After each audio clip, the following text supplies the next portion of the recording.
Shalom. Vamos a continuar con la clase que estamos repasando o revisando, que es la Parashat Bereshit. Vimos en la clase anterior el capítulo número 1, versículo 14. Ahora vamos a estudiar el 15, del 15 al 19, que es donde termina este día que nosotros revisamos de la creación, que es el día cuarto. Dice el texto de la Torá. Vehayu lemorot birkia hashamayim lehair al haaretz vayei hen vayaash Elohim et shene hamehorot hagedolot et amahor hagadol lememshelet hayom beet amahor hakaton lememshelet Halayla be'et kohabim baiten otan Elohim birkia hashamayim lehahir al haaretz balishmshol bayom ubalayla ubahadil ben hahor uben hahoshech bayare Elohim kitov Ba'i Boker Yom Reviá. Muy bien, hoy dice la Torah así: y que sirvan de luminarias en expansión de los cielos para alumbrar sobre la tierra, y fue así. Dios hizo las dos grandes luminarias, la luminaria grande para regir durante el día y la luminaria pequeña para regir durante la noche, y las estrellas. Elohim las puso en la expansión de los cielos para alumbrar sobre la tierra, y para regir de día y de noche, y para separar entre la luz y la oscuridad. Y vio Dios que era bueno, y hubo anochecer y hubo mañana, cuarto día. Bien, esto es lo que vamos a decir. Por favor, pongan atención, por favor.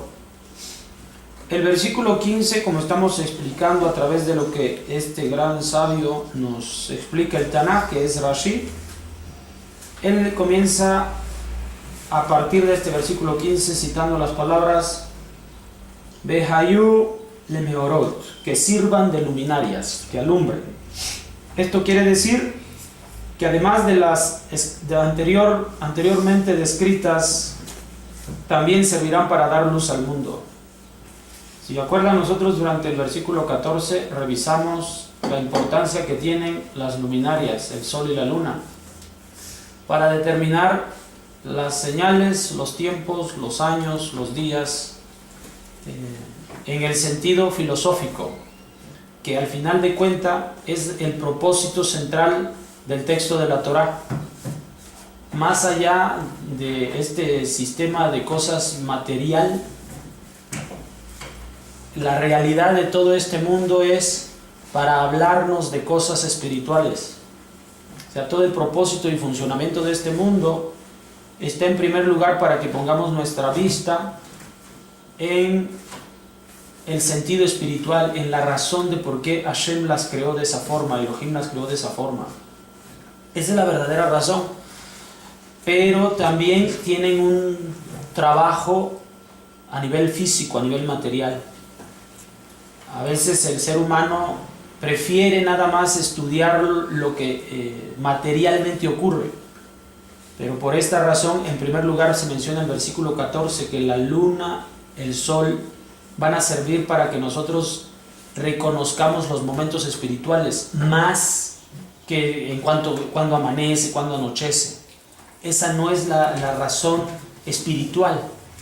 Pero el ser humano quiere nada más estudiar la cuestión material, que también está implícita. Pero en primer lugar es el reconocimiento de su valor espiritual de todas las cosas. Por eso es que Rashi que comienza y dice, y que también sirva. O sea, no nada más nos van a servir para la revelación espiritual, sino que nos van a servir también en esta vida materialmente. Pues así dice, que nos sirvan para dar luz a este mundo. ¿Cuáles son estas dos luminarias? Está en el caso del sol, el cual va a regir durante el día, y está el caso de la luna y las estrellas, que van a regir durante la noche. Y esto que dice la Torá, esto precisamente nos hace saber que es bueno. Una vez más, estas cosas que nosotros hemos aprendido a nivel material, el día y la noche, es importante que laboremos por el día, realicemos nuestras labores propias durante el día y nuestro descanso durante la noche.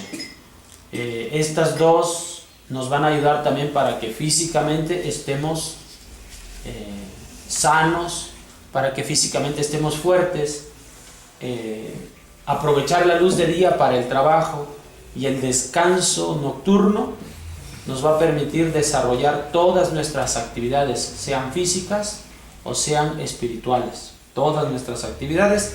Por eso es que dice la Torá, y vio Elohim, vio Dios que esto fue bueno, y hubo anochecer y hubo mañana, cuarto día. Entonces así termina el cuarto día, recordando en el versículo 14, que nosotros debemos estar esperando en todo momento las fiestas, reconocer los tiempos de Elohim que nos ha revelado a nosotros, y también aprovechar el momento del descanso y el trabajo durante la mañana. Eso es lo que tiene el cuarto día para nosotros. Nos vemos en la próxima. Shalom. Shalom.